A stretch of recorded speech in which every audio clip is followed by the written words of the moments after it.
हो, काय तोंडाचा लाडू करून काय बसला? काहीतरी करा. माझे बाबा कारखाना काढून देत होते तेव्हा आबासाहेबांचा स्वाभिमान जागा झाला होता. विसरले नाही माझ्या बाबांचा झालेला अपमान. तू उगाच चिडचिड करतेस. शांत राहा बघू जरा. मी वटवट करते ना म्हणून काहीतरी घडतं तरी.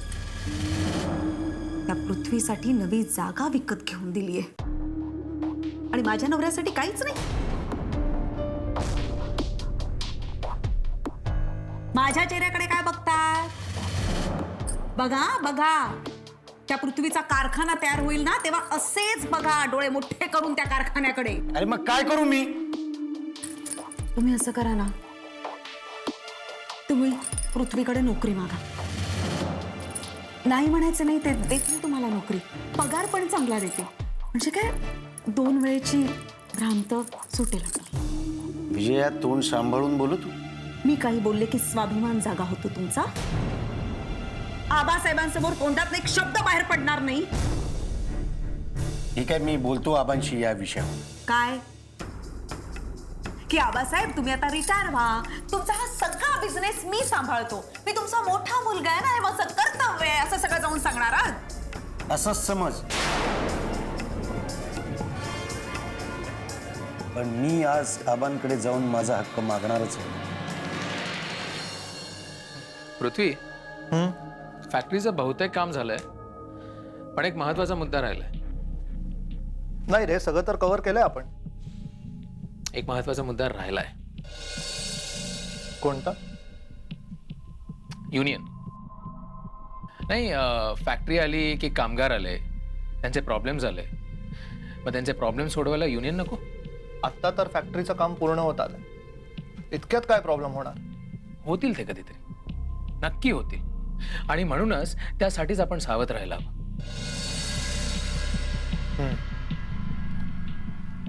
पण या सगळ्यामध्ये तुझी भूमिका काय? सल्लागार. म्हणजे या युनियनच्या मॅटरमध्ये तुम्हाला सल्ला देणं. हो. Which is good. नाही म्हणजे युनियन वगैरे तुला जास्त माहिती आहे ना, सांग ना काय करायला पाहिजे. पृथ्वी, मला असं वाटतं की तुझ्या फॅक्टरीमध्ये आपल्या पक्षाची युनियन असावी, म्हणजे जेणेकरून उद्या फॅक्टरीमध्ये काही प्रॉब्लेम झालाच तर तो आपल्याला आपल्या पद्धतीने सोडवता येईल. गेटिंग माय पॉइंट?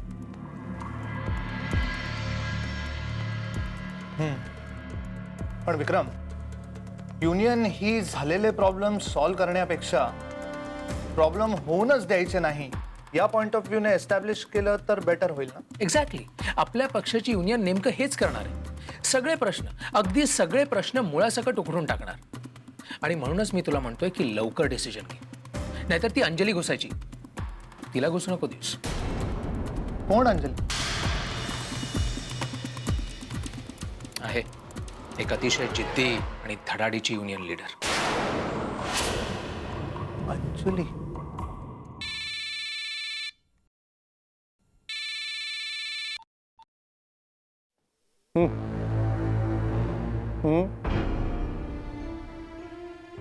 पाठवा.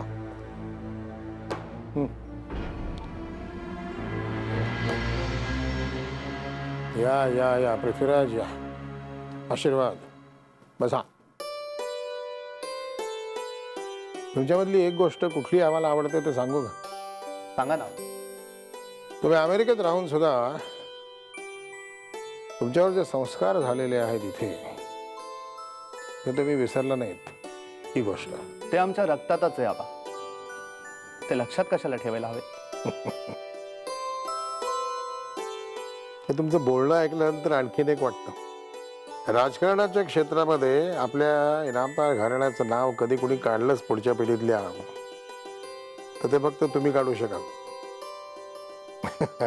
आबा, अमेरिकेत एका मोठ्या विचारवंताचे विचार आम्हाला शिकवले गेले होते. बोला, ऐकू द्या आम्हाला.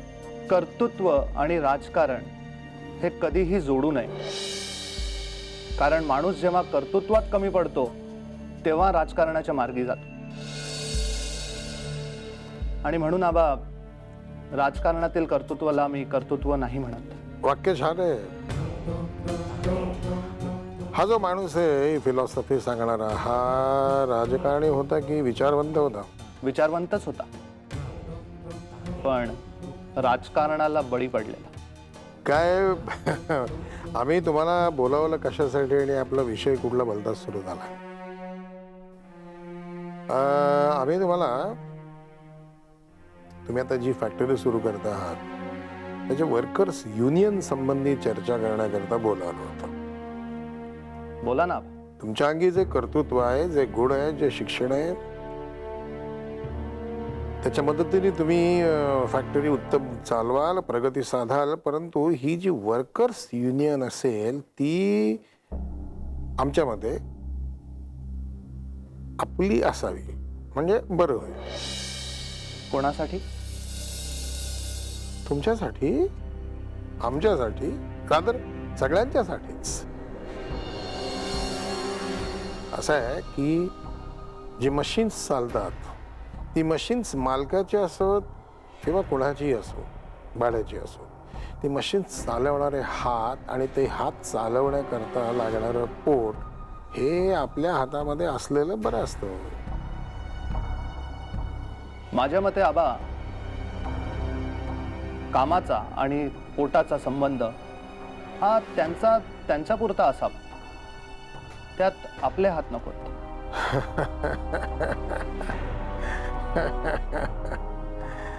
बर.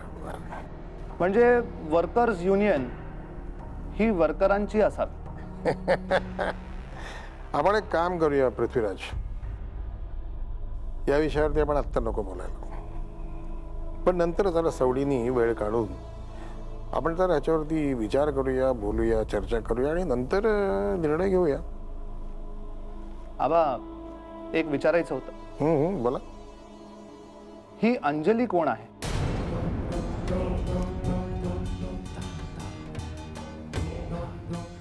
कशासाठी? नाही, युनियन लीडर म्हणून त्यांचं खूप नाव ऐकलंय मी. आणि आपल्याला माणसांची पारख आहे म्हणून म्हटलं आपल्याला विचारावं. आहे.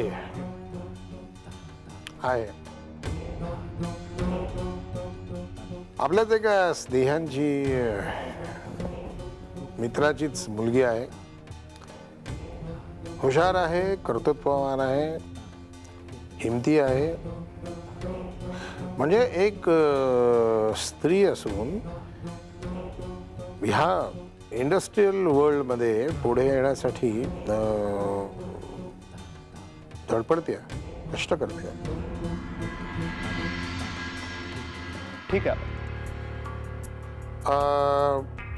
तुम्ही हा प्रश्न कशासाठी विचारलात हे माझ्या लक्षात आलं नाही पृथ्वीराज.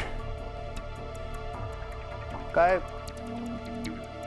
ऐकू येणारं कौतुक हे नक्की कौतुक आहे की कान भरणारं संगीत हे शोधायचं होतं. मला माझ्या प्रश्नांची उत्तरं मिळालीत, बाकी काही नाही. सोनवणेंचा फोन येईलच एवढ्यात. त्यांनी आम्हाला तुमची 5 मिनिटं दिली होती, ती संपलीच. येतो आपण. बोला सोनाळे.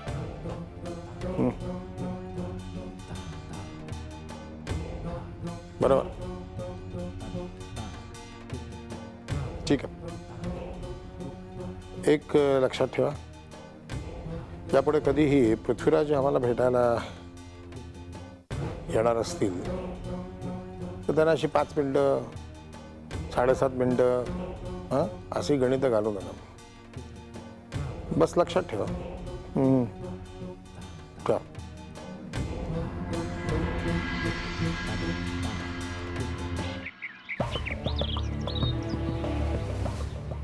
सोनावणे, हे काय आहे? आज तुम्ही एवढी वर्ष आमच्याबरोबर काम करतात आणि तरीही आमच्याशी वागताना एवढा परकेपणा. आम्हाला सांगायचं नाही ही गोष्ट? आम्ही आमच्या कुटुंबाला जेवढा वेळ देत नाही त्याहून अधिक वेळ आम्ही तुम्हाला देत असतो, तुमच्याबरोबर असतो, आणि तरीही हा परकेपणा, या गोष्टी आम्हाला सांगायच्या नाही तर कोणाला सांगणार आहात? अहो तुमची आई ती आमची आई नाही आहे का? तिच्यावर इलाज करणं ही आमची जबाबदारी नाही आहे, आमचं कर्तव्य नाही आहे. नाही, खरंच माझं चुकलं साहेब. बाकी काही नाही. तुम्ही स्वतः जर नुसता फोन केला तरी तो डॉक्टर दिल्लीहून इथे येईल. कोण आहे heart specialist? Heart specialist doctor Pal. Phone लावा. नाही थांबा जरा. थोडं काम होतं. आमच्याकडे लोक येतात ते कामासाठीच येतात, कल्पना आहे मला. बोला. लोक, मी मुलगा आहे तुमचा साहेब. असं? आमच्या माहितीप्रमाणे तुम्ही आमचा मुलगा असण्यापेक्षा माने साहेबांचा जावई म्हणून अधिक आहात, बरोबर? माने साहेबांना मी सांगायला गेलो नव्हतो की माझ्यासाठी काही करा म्हणून, तरीही त्यांनी केलं. आणि त्यांनी आमच्यासाठी काही केलं नाही, त्यांच्या मुलीसाठी, विजयासाठी केलं. आहे, कल्पना आहे मला. त्या मुलीनी स्वतःच्या वडिलांकडे तक्रार केली की तिच्या नवऱ्यावरती या घरामध्ये केवढे मोठे अत्याचार, अन्याय होत आहेत. मुलाचे वडील कसे त्याच्याकडे दुर्लक्ष करतात आयुष्यभर. आणि म्हणून यापुढे पुढच्या आयुष्यामध्ये जे काही आपल्या नवऱ्याकरता करायचे ते आपल्या बापाने करावं असं मुलीनी बापाला सांगितलं. असंच काहीतरी घडलं ना? हो, असं घडलंय खरं. पण जे घडलं त्यात माझी काय चूक आहे? तुमची काही चूक नाही. बायको घरातल्या गोष्टी बाहेर सांगते आणि नवरा म्हणतो त्याच्यात त्याची काही चूक नाही. एक मिनिट. माने साहेब बाहेरचे नाही आहेत, विजयाचे वडील आहेत. असं? मग माने साहेब या घरामध्ये का नाही येऊन राहत? दिग्विजय सिंग, या घरातली माणसं सोडून बाकीचे सगळे आमच्यासाठी बाहेरचे असतात. आता राहिला प्रश्न तुमच्या चुकीचा, तर ज्याची बायको आपल्या घरातल्या गोष्टी माहेरी सांगते आणि ते नवऱ्याला कळत नाही, तर तो नवरा मूर्ख आहे असं आम्ही मानतो. बोला, काय काम आहे? मला फॅक्टरी टाकायची. हो का? मग टाका की. आम्ही काय करणार त्यात? आम्हाला मदत हवी आहे तुमच्याकडून. आमची मदत नाही हो. आता या वयामध्ये हे शरीर घेऊन आम्ही फॅक्टरीमध्ये काम नाही करू शकणार. नाही, तसं नाही. आपल्या काही ओळखी वापरायच्या होत्या आम्हाला. आमच्या अनेक ओळखींपेक्षा एक ओळख देतो, तिकडे जा. त्यांना तुम्ही ओळखता, आम्ही ओळखतो, सगळं जगच ओळखतं. ते तुमचं काम चुटकीसरशी करू शकतील. दिग्विजय सिंग. कोण? तुमचे सासरे माने साहेब. तुमचा उद्धार करण्याकरताच त्यांचा जन्म झालेला दिसतोय. तेव्हा त्यांच्याकडेच जा, ते सगळी मदत करतील तुम्हाला. पण आबासाहेब, निघा. आम्ही एकदा सांगितलं, माने साहेबांच्याकडे जा. हवं तर आम्ही त्यांना फोन करतो. आमच्या विनंतीला ते निश्चित मान देतील, खात्री आहे आमची. निघा. जरा गडबडीत आहे.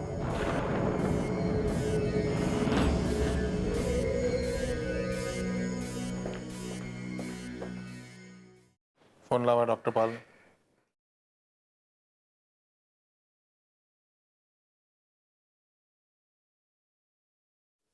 Hello, doctor Pal please.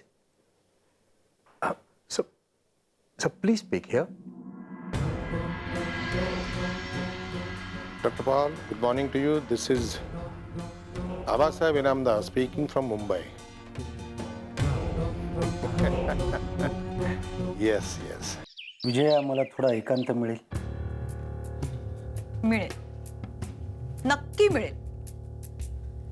एकटा पडलेल्या माणसाला ना एकच गोष्ट मिळते, आणि ती म्हणजे एकांत.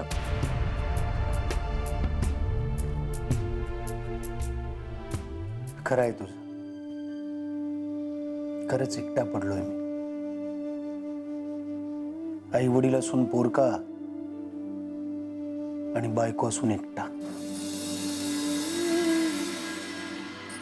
दिग्विजय, आयुष्याचं काय झालंय ते कळत नाही बघ विजया. राजकारण आणि डावपेच या गोष्टी कधी माझ्या रक्तातच नव्हत्या. मनावर सतत ते बिंबवण्यात आलं की तुला गुरगुरताच येत नाही, आणि जगालाही हे सतत सांगण्यात आलं की हा आमचा वाघ पण शेळीच्या जातीचा. अहो मग एकदा गुरगुरवून दाखवा ना त्यांना. कसा गुरगुरणार? हा, कसा गुरगुरणार? घराबाहेर आबा आणि घरामध्ये तू मला कधी जाणूच दिलं नाही की मी वाघ आहे म्हणून. तसं नाहीये दिग्विजय. असंच आहे, असंच आहे विजया. एक सरोज मामीच आहे की निदान तिला तरी कळतं की याला गुरगुरता येतं म्हणून. माझ्यात ती धडाडी नाहीये, माझ्यामध्ये तो आत्मविश्वास नाहीये की या सगळ्या गोष्टी ठेचल्या गेल्यात. लोकांनी ह्या सगळ्याला फक्त एकच नाव ठेवलंय, आणि ते म्हणजे मूर्खपणा.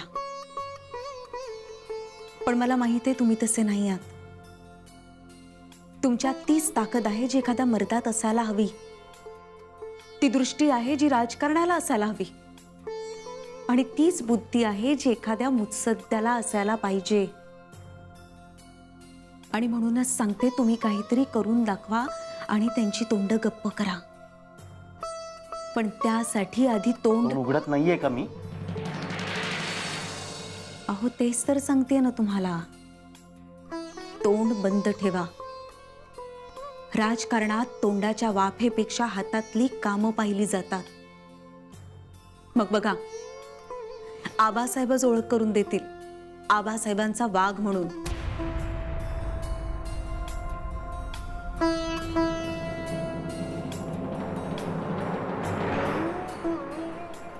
तुला खरंच असं वाटतं? उगाच का लग्न केलं तुमच्याशी? रूपापेक्षा मुत्सद्दीपणावरती भाळल्यात आमच्या घराण्यातल्या स्त्रिया. दिग्विजय, तुम्हाला एक सांगू, माणूस एकटा असला ना की सगळ्यात जास्त सेफ असतो. कारण त्याच्याकडे गमावण्यासारखं काहीच नसतं. जे काही असतं ना ते कमावण्यासारखं, आणि आपण तेच करणार आहोत. आपण आता कमावणार आहोत. काय झालं आता? सकाळपासून पाहते तुमचं चित्त थाऱ्यावर नाही. कसं असेल? विश्वासराव मान यांच्या पोरीच्या सुखाच्या अडकून येत असेल, पर्यायानं त्यांच्या जावयाच्या सुखाच्या अडकून येत असेल. विश्वासराव मान यांना सहन कसं होईल? हे तारापूरची जमीन आम्हाला आमच्या दिग्विजय रावांसाठी हवी होती. लाख मोलाच्या खटपटी गेल्या त्यासाठी. शेवटी आबासाहेबांनी ती जमीन पृथ्वीच्याच खशात घातली. आता शिळ्याकडीला ऊत आणून काय फायदा आहे का? तिकडे पृथ्वीचा कारखाना लवकरच तयार होईल. तुम्ही बसाल नुसती बोट मोडत. हे असंच चालू राहिलं ना तर दिग्विजय आणि विजयाच्या नशिबी फक्त वनवास येणार आहे. वनवास. अरे वनवास येईल आमच्या दुश्मनांच्या नशिबी. आम्ही जीवात जीव असेपर्यंत लढत राहू. या आबासाहेबांनी दिग्विजय रावांना कायम कमी लेखलं. आम्ही दिग्विजय रावांना त्यांचा मान पुन्हा मिळवून देऊ. मान मिळवून देणार म्हणत. यो हाय ना पृथ्वी, तरी बरं अजून त्याचं लगीन नाही झालं म्हणून. एकदा का त्याची बायको आली ना की विजयापेक्षा तिलाच जास्त मान मिळणार आहे. म्हणजे कसं, काना मागून आली तिखट झाली. तिची काळजीच करू नका तुम्ही. तिची ना भेंडीची बुळबुळीत भाजी कशी बनवायची विजय पक्क ओळखू नये त्याची चिंता आम्हाला नाहीये. आम्हाला चिंता आहे दिग्विजय रावांची. अहो पण त्यासाठी आधी पृथ्वीचा बंदोबस्त करायला पाहिजे. मी या पृथ्वीला असा सोडणार नाही. पृथ्वी आता सुखाने जगूच शकणार नाहीये. आबासाहेबांचा लाख मोलाचा विश्वास पृथ्वीवर आहे ना, तो विश्वास कसा मातीमोल आहे हे मी जगाला दाखवून देईन. पृथ्वी आता आबासाहेबांचं नाव मोठं करतो का आबासाहेबांच्या नावाला काळीमा फासतो बघ असतो आता बघ.